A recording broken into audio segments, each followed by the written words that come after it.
observation ko, bakit po hindi po kami tumatanggap ng abuloy sa hindi pa namin kapananampalataya. Kanina, gusto ko sana mag-abuloy pero bawal.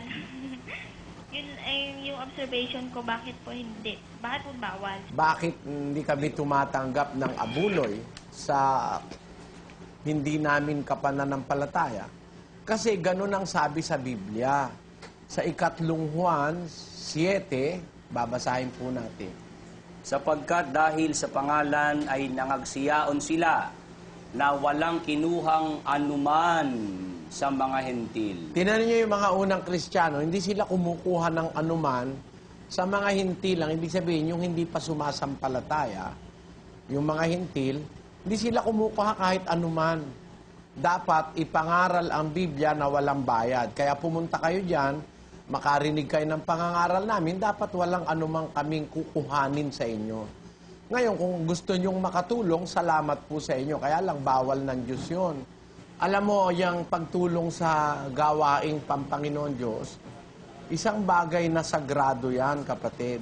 Dahil yung perang nalilikom diyan, ginugugol sa bagay na pangkabanalan. Kaya, hindi kami tumatanggap ng tulong sa hindi pa kapatid, kasi baka hindi alam nung isang hindi kapatid, halimbawa, kagaya ng bisitang kagaya mo. Halimbawa lang ito, hindi ko naman sinasabing ganun sa iyo, no? Halimbawa, galing sa sugal ang pera, hindi pwedeng gamitin yon sa gawain ng Diyos. O halimbawa, ang pera galing sa masamang paraan, hindi rin pwedeng gamitin sa gawain ng Diyos.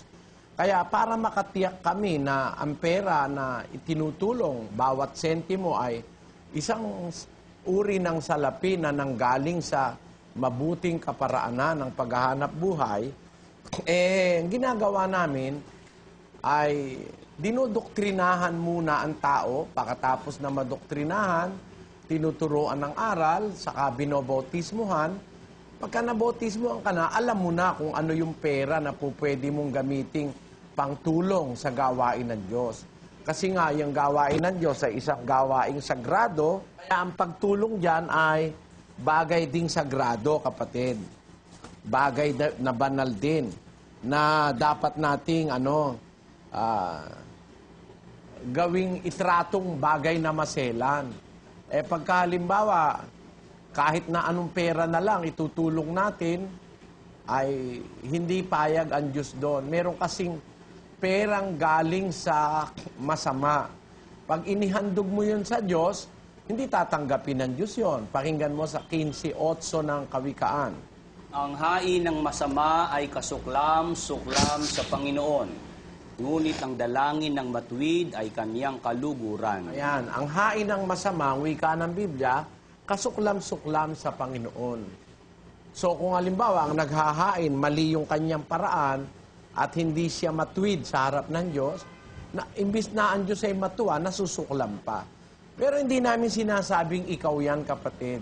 Kaya lang, naniniguro kami na bago kami tumanggap ng abuloy sa isang tao, alam niya na yung aral ng Diyos.